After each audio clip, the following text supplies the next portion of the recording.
Gracias, Paula. Bueno, hoy para empezar os he preparado un tema que seguramente lo conocéis porque yo creo que lo hemos abordado en muchas ocasiones. A mí no me ha dado tiempo todavía a abordarlo porque llevo poquito tiempo en LR, pero yo creo que es un tema bastante recurrente que nosotros, la educación con respecto a la diabetes es un tema que tenemos bastante interiorizado en los centros de salud, y yo creo que cualquier sanitario, cualquier sanitaria tiene en mente que el manejo de la diabetes mellitus no solo ha de basarse en la medicación, que también, y llegado cierto momento, la medicación es esencial, sino que ha de haber sobre todo una actividad preventiva previa, una educación nutricional, una educación en ejercicio, en ejercicio físico, por ejemplo. Y bueno, en cualquier caso, aunque como os comentaba es un tema bastante trillado, he intentado en esta presentación limitar el tema lo máximo posible e ir muy directo a dónde puede ir los productos de LR, los suplementos de LR, donde pueden tener cabida. Aquello que hemos comentado, el concepto de nicho terapéutico que hemos comentado en alguna ocasión, en alguna de las charlas. En este caso sí que entiendo que hay algún nicho terapéutico que nos podría venir muy bien. Veréis que la presentación está sobre todo basada en una serie de estudios con aloe vera, con gel de aloe vera. Y bueno, como os digo, a partir de esos estudios pues podemos deducir en qué personas o en qué tipo de pacientes o con qué tratamientos de base el gel de aloe vera puede ser una buena ayuda. Y si queréis, empezamos. A ver, 4 ideas básicas. La definición de diabetes. En realidad hay varios conceptos aquí incluidos. Hay el concepto de intolerancia a la glucosa y el concepto de diabetes mellitus. En realidad son 2 fases consecutivas, como veis aquí. Lo primero que tenemos es una intolerancia a la glucosa, es decir, no podemos gestionar tanta glucosa como hay en la sangre, y cuando los mecanismos adaptativos o regulatorios fallan en ese sentido, desarrollamos la diabetes. Y es aquí cuando tenemos que empezar con pues a fijarnos en lo que comemos, en el tipo de ejercicio físico que hacemos y en muchas ocasiones llegar a la medicación.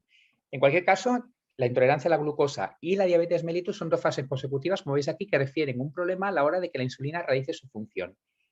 ¿Cuál es la función de la insulina? Pues hacer que la glucosa, que es la moneda de cambio de la energía, entre dentro de la célula. Es decir, la glucosa solo tiene sentido como fuente de energía si entra a la célula, y dentro de la célula se realizan una serie de mecanismos que en alguna ocasión hemos revisado muy por encima, que permitan obtener de la glucosa el tal manido ATP, que sería la fuente de energía. Vale, pues la función de la insulina, la función principal de la insulina es hacer que esa glucosa de la que sí que disponemos y que está en la sangre entre dentro de la célula para que pueda hacer su función. Sería un poco la llave. La insulina es la llave que permite a la glucosa entrar en la célula. El segundo concepto, fundamentalmente es las causas se pueden repartir bien, grosso modo, muy grosso modo, porque luego tenemos diferentes condicionantes que pueden hacer que la glucosa acabe entrando en la célula o no. Pero en cualquier caso, en lo que se refiere a la función de la insulina para que haga entrar la glucosa dentro de la célula, una de dos. O tenemos un problema a nivel de la célula, es decir, la célula no permite, en cierta manera, o dificulta la función de la insulina para hacer entrar la glucosa. Es el concepto de resistencia a la insulina. Fundamentalmente es lo que existe en la diabetes tipo 2. O bien la insulina es insuficiente, o porque no se produce adecuadamente, o porque está deformada, o porque no tiene la estructura proteica adecuada para hacer su función. Sería el concepto de insulinopenia, es decir, de déficit de insulina, que es el concepto que hay en toda diabetes tipo 1, que ya los pacientes con diabetes con tipo 1, como sabéis, son pacientes fundamentalmente jóvenes que ya empiezan con insulina. Necesitan insulina porque no es que la insulina no haga su función, no puede hacer su función, sino que no producen insulina en el cuerpo.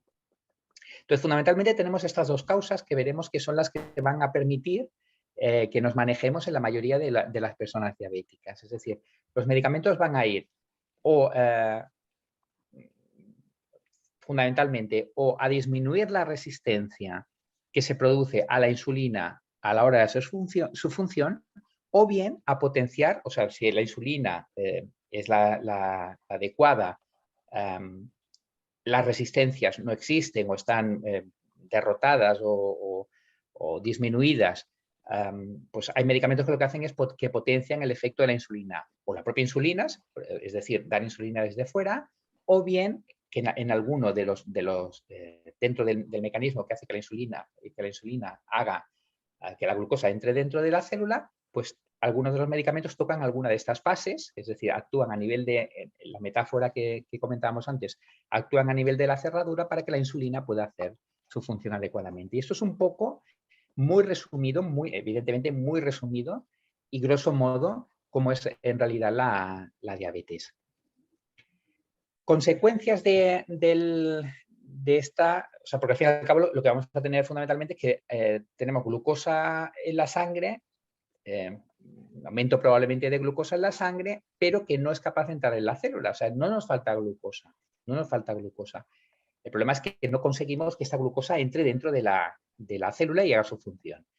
¿De acuerdo? Entonces, habrá una falta de nutrición a nivel de las células porque, pese a haber glucosa, esa glucosa no entra donde tiene que entrar. Y además, como esta glucosa en exceso acaba resultando tóxica por procesos de hiperoxidación, es decir, una glucosa libre oxida los ambientes, pues pueden aparecer complicaciones por la lesión de los tejidos expuestos, que son las complicaciones tan conocidas, las complicaciones vasculares, neurológicas, retinianas, nefrológicas, es decir, todas las complicaciones de la diabetes a largo plazo, las complicaciones crónicas, por así decirlo, parten de este mecanismo. Tenemos una glucosa en exceso dentro de la sangre, llega a los tejidos, esos tejidos no la pueden gestionar y se crea un ambiente de hiperoxidación. O sea que aquí deberemos actuar con antioxidantes. Una de las fuentes que debemos aportar en estos casos son los, además de la medicación que lleve la persona en cuestión, son antioxidantes. Veremos luego los productos LR que nos pueden ayudar en este sentido. ¿Nos puede ayudar el aloe vera? Veréis que sí. Vamos a ver unos cuantos estudios. No propiamente, es decir, no podemos deducir que el aloe vera sea el tratamiento de la diabetes. Quiero que esto quede clarísimo. No podemos tratar a una persona diabética solo con aloe vera. Veréis que en la mayoría de los estudios que vamos a repasar, no son tantos, creo que son 9 o 10, el aloe vera actuaría como coadyuvante. Es decir, tenemos otro medicamento que es el que realmente hace la función, y el aloe vera facilita que no aparezcan complicaciones o potencia, en algunos de los estudios, potencia el efecto de este medicamento base. O sea que lo primero, que yo creo que lo hemos comentado en creo que en prácticamente todas las charlas que hemos realizado, lo más importante es que un paciente con diabetes no deje la medicación y empiece a tomar aloe vera contando que le va a hacer el mismo efecto, ni mucho menos. Vamos a ser prudentes en este sentido. Bueno, si empezamos con el aloe vera y el síndrome metabólico, sabéis que el síndrome metabólico es aquella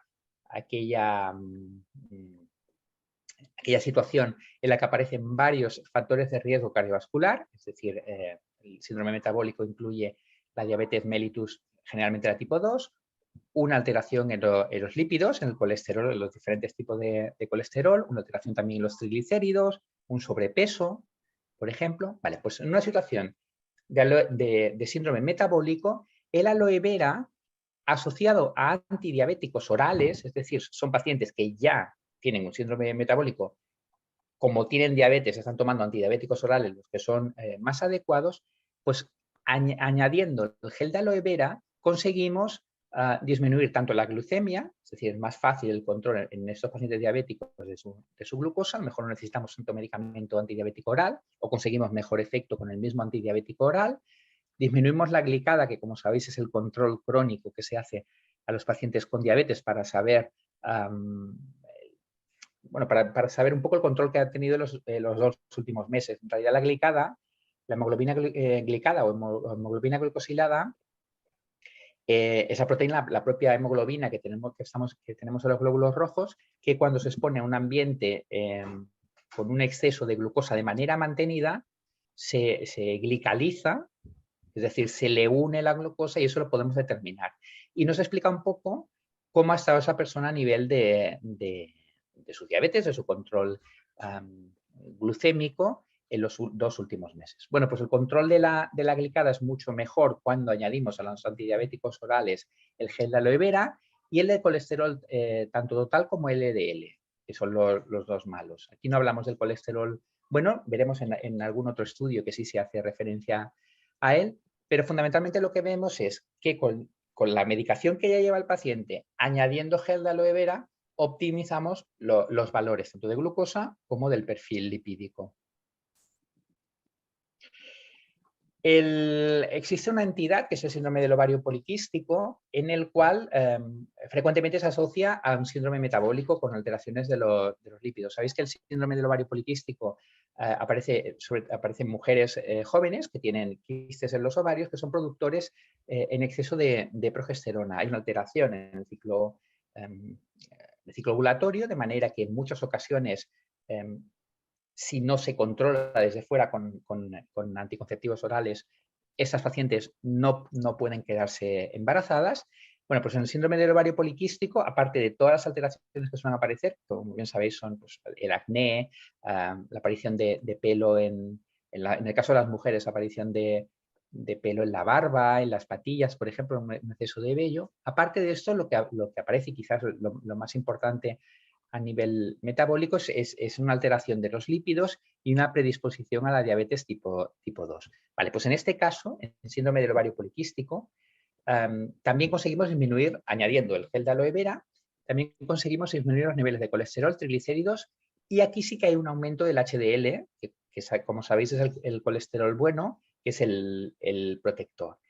Esto como curiosidad, este estudio en realidad se realizó, como veis aquí, en ratones, como veis aquí abajo, en ratones, no es en personas, a los cuales se le indujo, claro, tú no puedes saber si un ratón tiene ovario poliquístico, y para conseguir una muestra adecuada de ratones con ovario poliquístico, para que sea factible realizar el estudio, tenemos que inducirlo de alguna manera. Pues se indujo con letrozol. Letrozol, como sabéis, es un antiestrógeno, que lo conoceréis, algunas de vosotras lo conoceréis fundamentalmente por ser un tratamiento en aquellas personas que han padecido un cáncer de mama para evitar la recurrencia, la reaparición del cáncer. Pues en ratones, con letrozol se inducía el ovario poliquístico y se vio que añadiendo gel de aloe vera conseguíamos optimizar todos estos valores que comentábamos.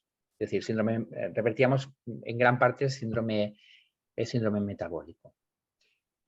En este estudio en ratones, realizado también en ratones, se constató una disminución importante de la grasa subcutánea visceral, probablemente secundaria al gasto energético inducido por el consumo de gel de aloe vera. Y sabéis que cuando disminuye la grasa subcutánea y visceral, el metabolismo en cierta manera se acelera, es decir, es muchísimo más fácil controlar los lípidos, mucho más fácil controlar la glucosa, se asocia a un aumento de como veis aquí, de la tolerancia oral a la glucosa, es decir, disminuimos la resistencia a la intolerancia a la glucosa, la resistencia a la insulina, y puede comportar una pérdida de grasa corporal. Sí, vemos en cualquier caso que el gel de aloe vera claramente está asociado a una disminución del riesgo cardiovascular a largo plazo, sea asociado directamente a diabetes, como vemos en estos casos, o simplemente por la reposición del equilibrio normal de los lípidos, de las grasas lipídicas.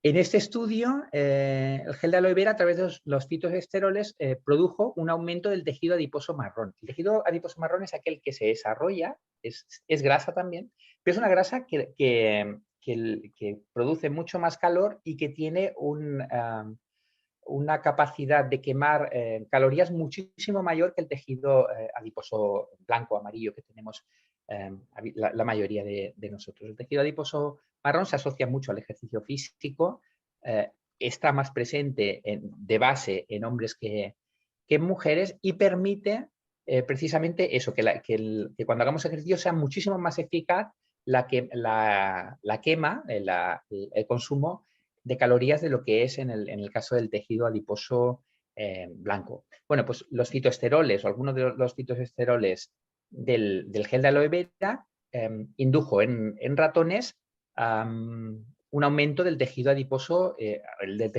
marrón. Por lo tanto, una predisposición, una facilidad para perder peso con la misma cantidad con la misma ingesta calórica y si lo asociamos a ejercicio físico, pues vamos a perder muchísimo más peso que en personas que no tienen este aumento del tejido adiposo marrón. En el caso específicamente de la diabetes, hay un estudio científico realizado por la Asociación de Principios Activos Naturales. En este caso se utilizó un producto a partir de varios suplementos alimenticios, aceite de germen de trigo por una parte, zumo de cilantro por otra y gel de aloe vera en esta proporción, 1, 2, 2, y se vio que en ratones a los que se les había inducido experimentalmente una diabetes, evidentemente tipo 2, no se destruyó todo el páncreas ni toda la capacidad de producir insulina. Se generó cierta resistencia, es decir, cierta disminución relativa de la insulina con respecto a las necesidades que tenían estos ratones y eso se indujo de manera artificial. Bueno, pues la asociación de estos principios activos naturales, de estos 3 productos a la vez, consiguió revertir en cierta manera esa diabetes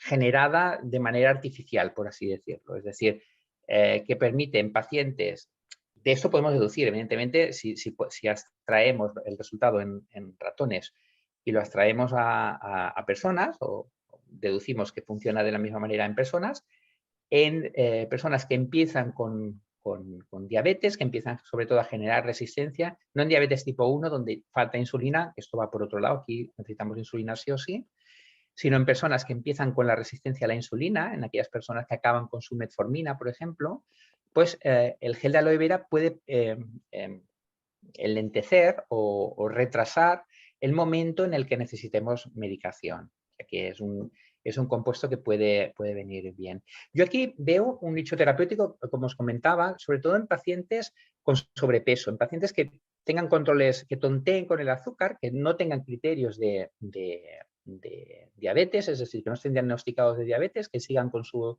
glucemia 110, 114, 120. Sabéis que a partir de 126, 2 resultados por encima de 126 es el diagnóstico de diabetes, pues que son 110, 115, 120, por ejemplo, que tengan cierto sobrepeso, el gel de aloe vera sería una buena medida para retrasar un inicio, un debut de la diabetes, por ejemplo. También ha demostrado el gel de aloe vera en diversos estudios científicos su eficacia a la hora de disminuir la glucemia gracias a su contenido en glucomanano y en fibra hidrosoluble. Bueno, esto es fácil de deducir. En este caso, lo único que estamos haciendo es disminuir la cantidad de glucosa que se absorbe, es decir, el cuerpo, cuando tú introduces una cantidad de alimento concreta, intenta regular esa ingesta mediante el mecanismo del hambre. Si tú das fibra, es decir, das algo que ocupe espacio dentro del estómago, que engañe al cerebro y le haga creer que has comido más de la cuenta, pero que eso no genere calorías, conseguimos saciar en cierta manera el organismo y hacer que comamos menos. Y por ende, como estamos metiendo menos calorías, menos alimentos digeribles, por así decirlo, los niveles de glucosa también van a bajar. Entonces, el aloe vera, como bien sabéis, en tanto en cuanto contiene glucomanano, es rico en fibra hidrosoluble y por lo tanto también puede ayudar a disminuir la glucemia. No es quizás el mecanismo más potente en ese sentido, es decir, si basamos la ingesta del aloe vera en su contenido en fibra y pretendemos que simplemente con eso podamos regular la glucemia, seguramente nos vamos a quedar cortos. Pero bueno, es un mecanismo a sumar a todos los demás y que siempre va bien. Sabéis que la aloe vera, además, en personas que no van regularmente al baño, pues también nos puede ayudar en ese sentido, ¿no? Pero bueno, a nivel metabólico, que sepáis que también por su efecto fibra, por el glucomanano, pues puede ser un instrumento muy interesante también. Y como veíamos antes, algunos de los fitoesteroles del gel de aloe vera, en este caso el beta-sitosterol, el captosterol y el estigmasterol, consiguen disminuir la glucemia en ratones diabéticos. Pero consiguen disminuir la glucemia en ratones diabéticos, pero no en ratones sanos. Es decir, en aquellos ratones en los que el mecanismo insulina, célula, es decir, la insulina consigue que la glucosa entre dentro de la célula de manera adecuada, los fitoesteroles no tienen efecto porque no suplen de ninguna manera. Ahí se prioriza la función, la insulina llega a la célula, hace como de llave, permite que entre la glucosa y se genera el metabolismo normal. En los pacientes con una resistencia a la insulina, es decir, cuando la insulina no puede hacer su función adecuadamente, estos fitoesteroles sí que disminuyen esa resistencia y hacen que a igualdad de insulina consigamos que esa glucosa entre dentro del cuerpo. Por lo tanto, sobre todo en diabetes, insisto, en diabetes tipo 2, en la diabetes que aparece en personas mayores, en las que predomina la resistencia a la insulina, el consumo de gel de aloe vera puede resultar muy, muy interesante. Otro nicho terapéutico. Y en fase bueno, esto redunda un poquito en lo que hemos ido comentando, ¿no? Hablamos de fase de prediabetes en aquellos pacientes en los que no se han cumplido los criterios de diabetes, es decir, no hemos tenido una glucemia en ayuno por encima de 140 o una glucemia en ayuno o sin ayuno por encima de 200 o dos niveles en ayuno por encima de 126, que serían los criterios diagnósticos de diabetes. Pero es aquella persona que ya empieza a tontear, es decir, los triglicéridos están un poco altitos, la glucosa pues está en 120, bien no llega a 126, o alguna vez ha pasado a 126, pero ha pasado solo una vez. Bueno, pues eso sería una fase de prediabetes. Aquí resulta muy interesante que a nivel nutricional y a nivel de suplementos pongamos toda la carne en el asador para intentar evitar que se desarrolle a posteriori una diabetes como tal. Entonces, aquí claramente el nicho terapéutico son personas con obesidad, con sobrepeso, con niveles de glucosa en las últimas analíticas, pues que su médico no le ha dicho, su doctora no le ha dicho, no es diabetes todavía, pero empieza a tontear ya la situación, pues ahí el gel de aloe vera puede tener una salida bastante importante. Y aquí os presento un estudio con ratones, que lo que se hizo fue, se dividió en dos grupos y se le dio, a todos ellos se le dio glibenclamida. Deciros que la glibenclamida ya está, no es un antidiabético oral en este momento de primera línea. En realidad lo era hace un tiempo, pero el problema que tenía la glibenclamida era que tenía una vida media muy larga. El concepto de vida media significa que desde que te lo tomas tú hasta que es eliminado completamente por el cuerpo, pues pasan muchas horas. En el caso de la glibenclamida, se acercaba esta vida media a las 24 horas, de manera que aparecía mucha hipoglucemia, es decir, los pacientes en los que no comían de manera regular, que a lo mejor se hartaban por la mañana o comían a mediodía mucho, pero por la noche comían muy poquito, la glibenclamida, como iba haciendo efecto durante todo el día, había momentos en los que bajaba mucho el azúcar y aparecía la hipoglucemia. Entonces, los antidiabéticos orales que tenemos actualmente no tienen la vida media tan larga, precisamente por eso, para que sea mucho más sencillo de controlar. Pues en cualquier caso, a estos ratones con diabetes tipo 2, es decir, con resistencia a la insulina, lo que se hizo fue dividirlo en dos grupos. Por un lado se le dio glibenclamida sola y por otro se dio glibenclamida con gel de aloe vera. Vale, pues en ese segundo caso, como la glibenclamida, además, aparte de generar hipoglucemias, sobrecargaba, entenderme entre comillas, sobrecargaba la función hepática, pues se veía que dando solo glibenclamida, las transaminasas, que son marcadores de inflamación del hígado, hepática, aumentaban.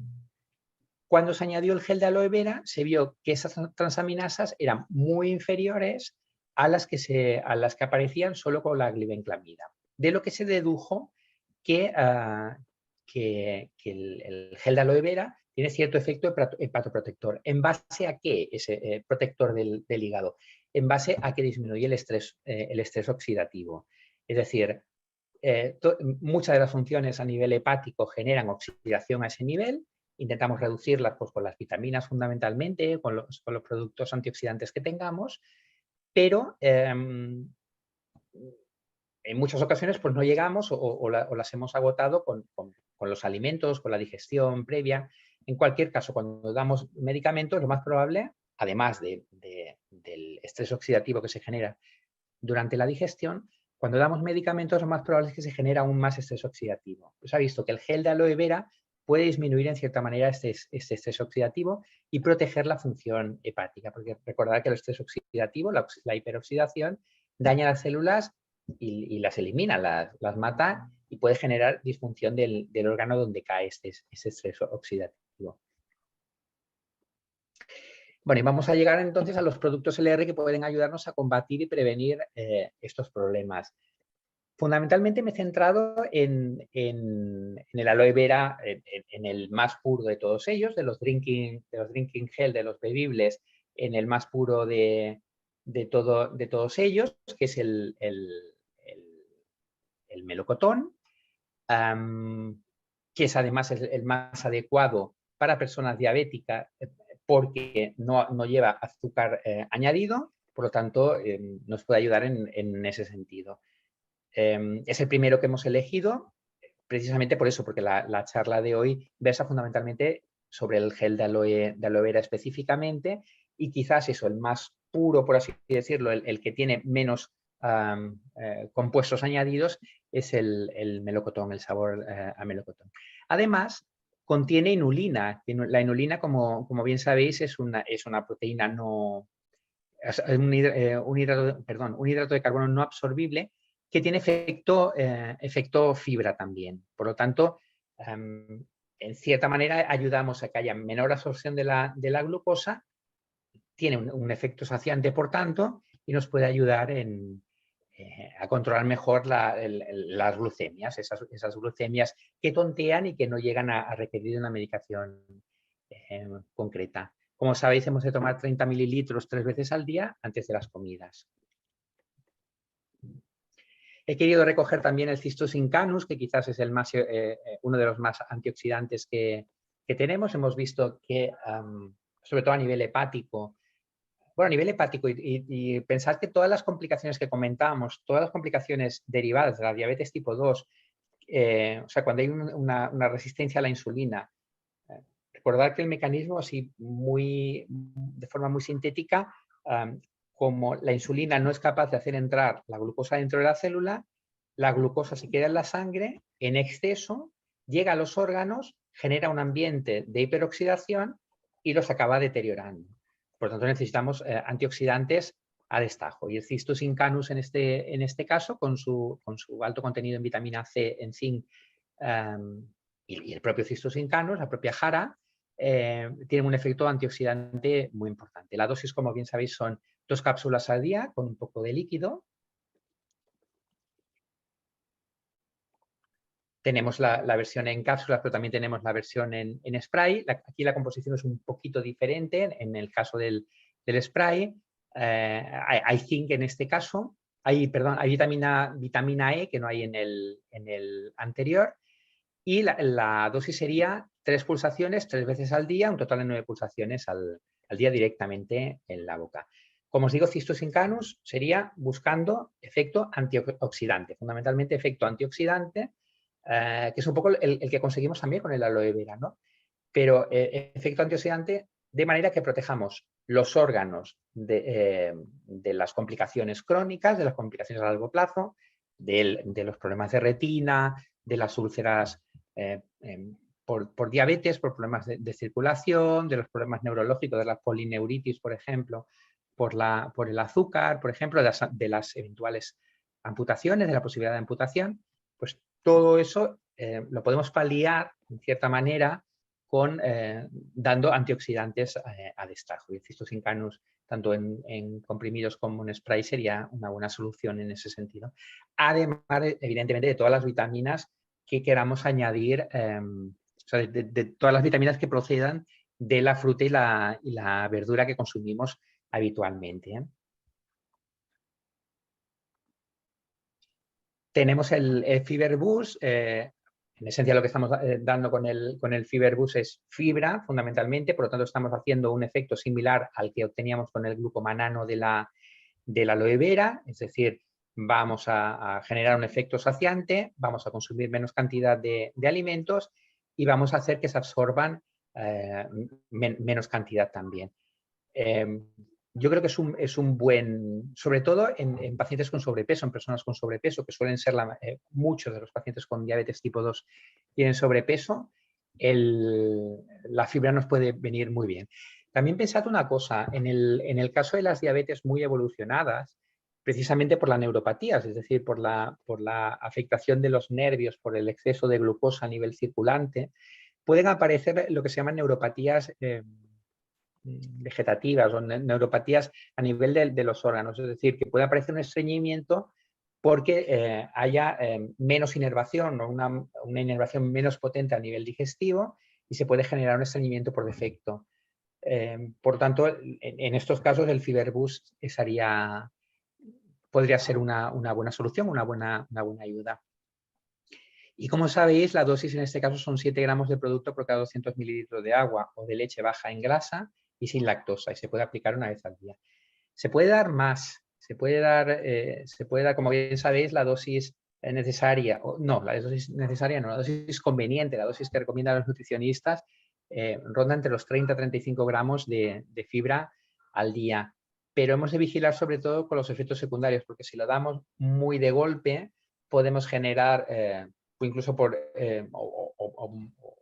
entre comillas, atrancamientos, es decir, estreñimientos importantes porque queda impactada esa fibra. O sea que sobre todo con la fibra, hemos de ir con cuidado, empezar con dosis bajitas, ver si con esas dosis quedamos regulados o no, y si no es así podemos ir aumentando, pero siempre progresivamente, no meter mucha cantidad de golpe porque se puede generar este problema de estreñimiento.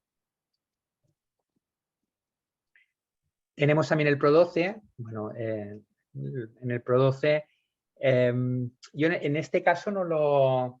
Bueno, hay otros temas en el que es evidente que la microbiota tiene un efecto bastante inmediato, se sabe claramente cuál es su efecto. En el caso de la diabetes no es tan evidente, no es tan directo, pero yo os diría que de base, si os lo podéis permitir, intentéis regular vuestra microbiota, porque a nivel metabólico es esencial. Es decir, sabéis, lo comentábamos también en alguna de las charlas anteriores, que si la microbiota no es la adecuada, se genera un proceso, una inflamación crónica de bajo grado, de bajo nivel, que es un proceso inflamatorio que puede acabar generando arteriosclerosis y por lo tanto infartos, trombosis y enfermedad cardiovascular. Yo reequilibrar la microbiota lo considero esencial. También en el tema cardiovascular, pero bueno, ya os digo, es uno de los productos que creo que tendría que estar en la cabecera en todas las cocinas de todas las personas. Porque una microbiota sana, quizás hasta este momento pues sabemos lo que sabemos de la microbiota, no sabemos demasiada, vamos sabiendo cada vez más cosas, ¿no? Pero no sabemos todavía demasiado, pero probablemente la microbiota justifique muchas de las enfermedades para las que no tenemos tratamiento y en un futuro yo entiendo que se hablará mucho de microbiota. En este caso, pues exactamente igual. Si lo que queremos es prevenir esa inflamación crónica de bajo grado y disminuir en cierta manera el riesgo cardiovascular, el Pro12 sería una ayuda espectacular. Ya sabéis, creo que ya he demostrado en alguna ocasión en las charlas que a mí es un producto que me tiene completamente seducido, que realmente lo recomiendo 100%, para esta patología y para cualquiera de las patologías, prácticamente para cualquiera de las patologías. El super omega, bueno, lo que tenemos es lo que comentábamos, es una inflamación crónica de bajo grado, y los ácidos grasos omega 3 lo que hacen, actúan fundamentalmente como antiinflamatorios. Por lo tanto, nos pueden venir muy bien. Además, sabéis que evidentemente los ácidos grasos omega 3, por su estructura poliinsaturada, lo que hace es disminuir, suplen, de cierta manera, los ácidos grasos saturados, que son los que aumentan el riesgo cardiovascular.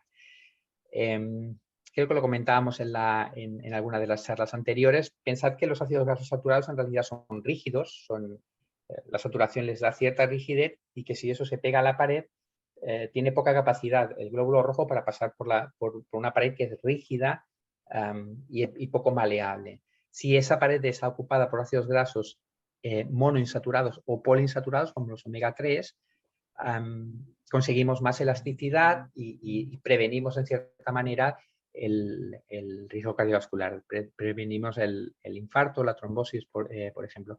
Por lo tanto, siempre que hablemos de riesgo cardiovascular, el super omega, los ácidos grasos omega 3, han de ser uno de los productos base.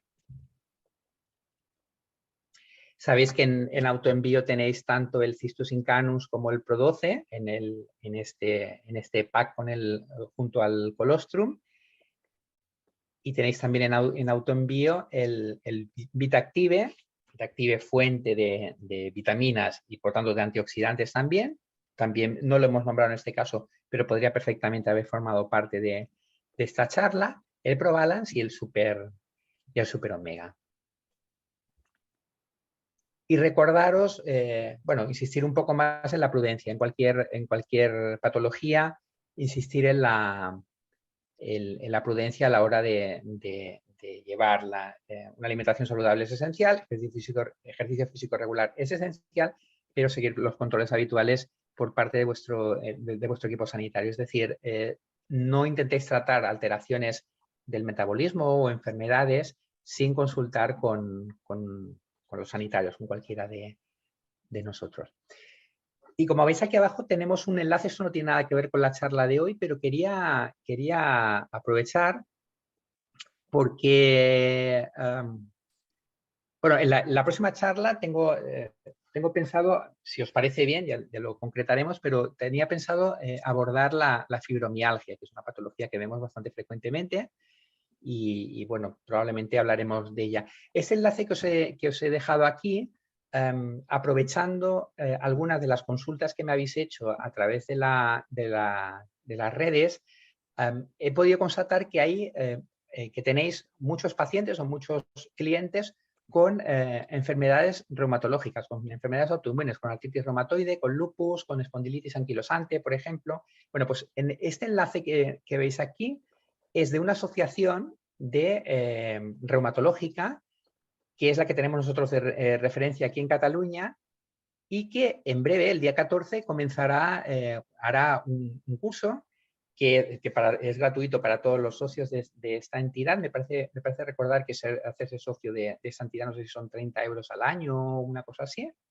Pero en cualquier caso es un curso en el que se repasan todas las enfermedades reumatológicas, las que hemos comentado, artritis reumatoide, espondilitis, pero también fibromialgia, artrosis, por ejemplo. Se repasa desde el origen, desde el diagnóstico, a cómo tratarlo, cómo prevenirlo. Son cursos, me parece que son charlas de hora y media durante varios miércoles seguidos. Me parece que son 15 horas el curso completo. Y os la recomiendo por si queréis entrar, echarle un vistazo y aprender sobre estas enfermedades. He hablado con la persona que lo lleva, le he preguntado si se hacía, como se realiza aquí en Cataluña, si se hacía en catalán, y me ha comentado que no, que tienen muchos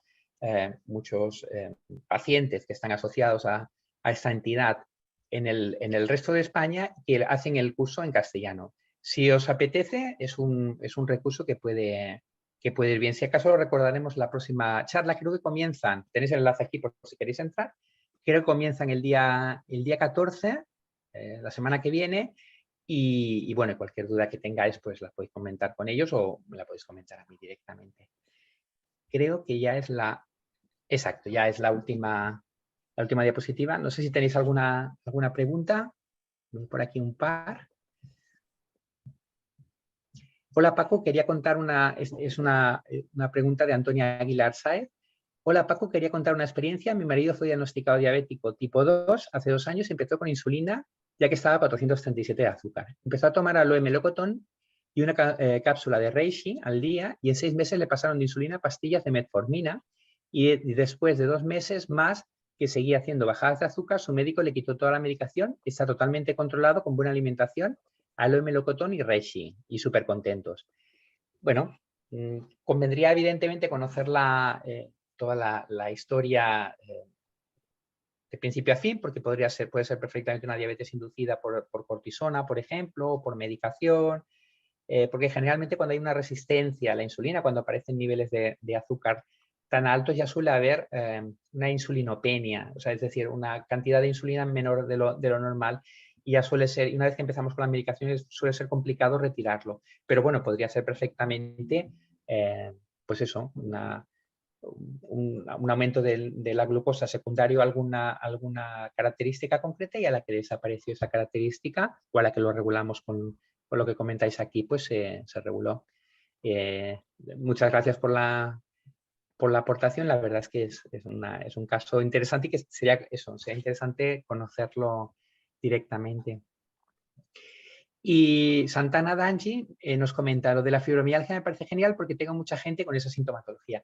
La idea, estoy acabando de preparar la charla, intentaremos, si os parece, si Paula me da el visto bueno y si os parece, intentaremos, aparte de hablar sobre la fibromialgia en sí y sobre los productos que podemos dar, a ver si puedo averiguar pues asociaciones que nos puedan echar una mano con respecto a todo eso, asociaciones a las que podáis dirigiros, que sean gratuitas o semigratuitas, como esta que os he comentado, como la Liga Reumatológica, a la que podáis dirigiros y que os oriente también un poquito en cuanto al tipo de ejercicio físico que se puede hacer, de nutrición, que se puede hacer, lo que se puede comer y lo que deberíamos evitar.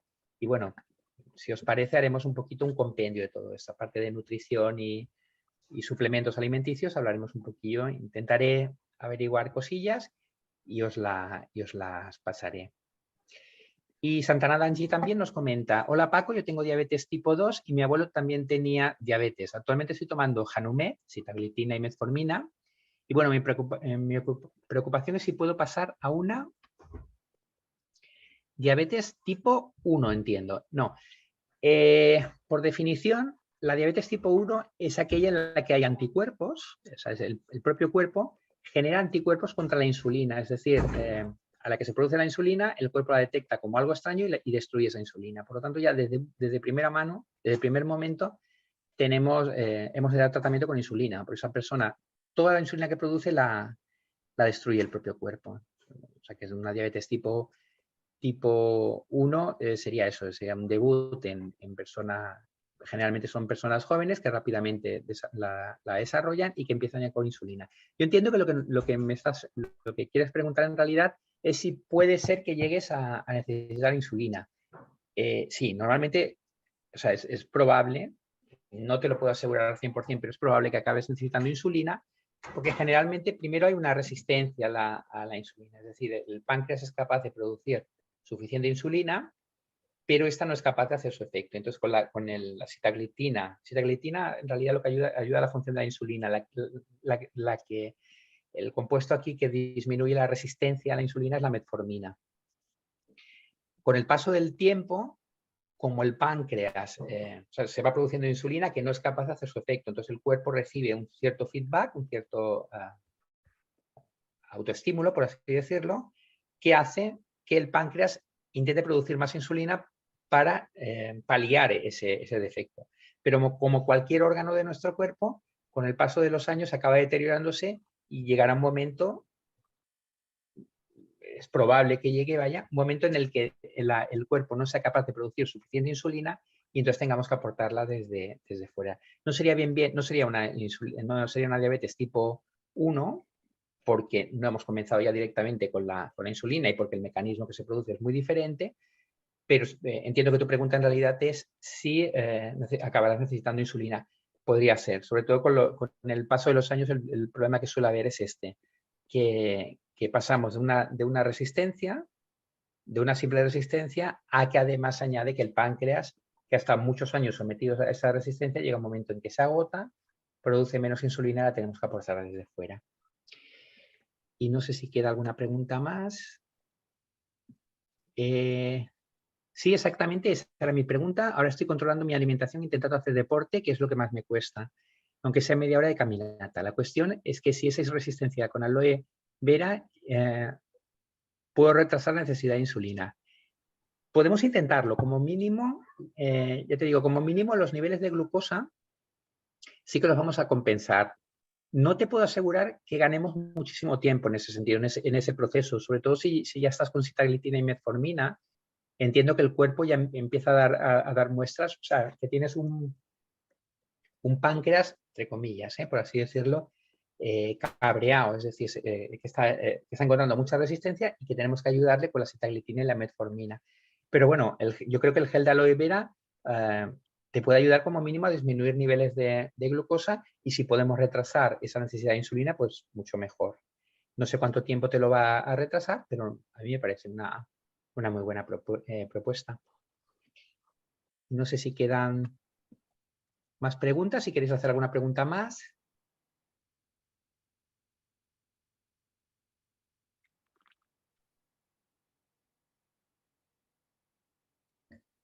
Creo que hay una aquí abajo. El reishi. El reishi bueno, con el reishi lo que yo aquí el reishi no lo veo tan indicado. Por el contenido en vitamina C, nos va a hacer efecto antioxidante. O sea que eso nos puede venir bien.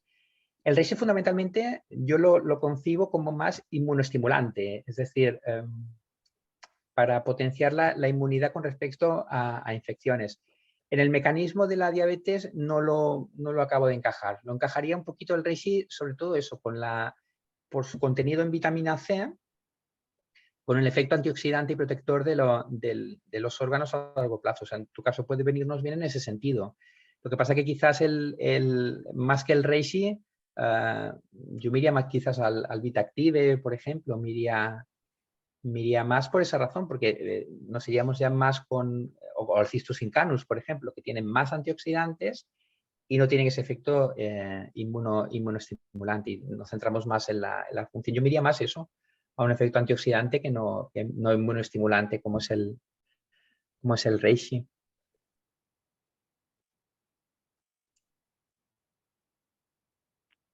Y no sé si hay alguna pregunta más.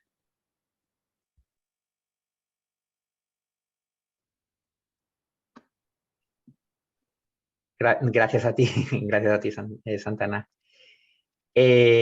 Bueno, si no hay ninguna pregunta más, si os parece bien, ya me iréis comentando por el Facebook y eso, si os apetece que hagamos el tema de la fibromialgia. Yo lo tenía pensado porque en realidad es una patología que sí que vemos bastante frecuentemente, y que además uno de los condicionantes que tiene la fibromialgia es que es una patología para la que los sanitarios apenas tenemos respuesta, que no sea los analgésicos, y la verdad es que solucionamos muy poquita cosa. Y además, revisando un poco la temática y un poco los tratamientos que existen así complementarios, alternativos y demás, he podido ver que a nivel de vitaminas, por ejemplo, o el magnesio, por ejemplo, a determinada dosis puede ir muy bien, sobre todo para relajar musculatura y para ayudar un poco en la sintomatología de la fibromialgia. O sea que si queréis, nada, a final de mes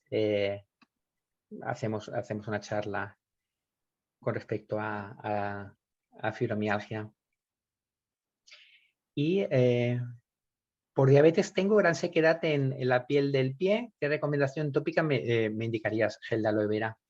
Gel de aloe vera tópico en crema, cualquiera de sus, cuanto más puro mejor. En realidad, la sequedad como tal no sería puramente una complicación de la diabetes, porque no nos afecta, o sea, la piel no está sometida a un entorno de exceso de glucosa, por así decirlo. O sea, no sería una de las complicaciones crónicas como sí que son la afectación del riñón, la afectación incluso cerebral, la afectación neurológica, la afectación de la retina, Yo, gran cantidad de hidratación y cualquiera de los geles tópicos, de los geles de aloe vera tópicos pueden venir muy bien.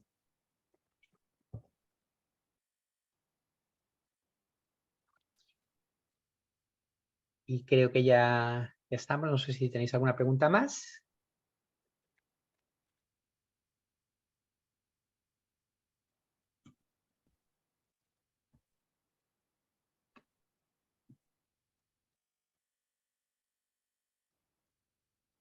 Vale, pues lo dejamos entonces por hoy, por esta tarde.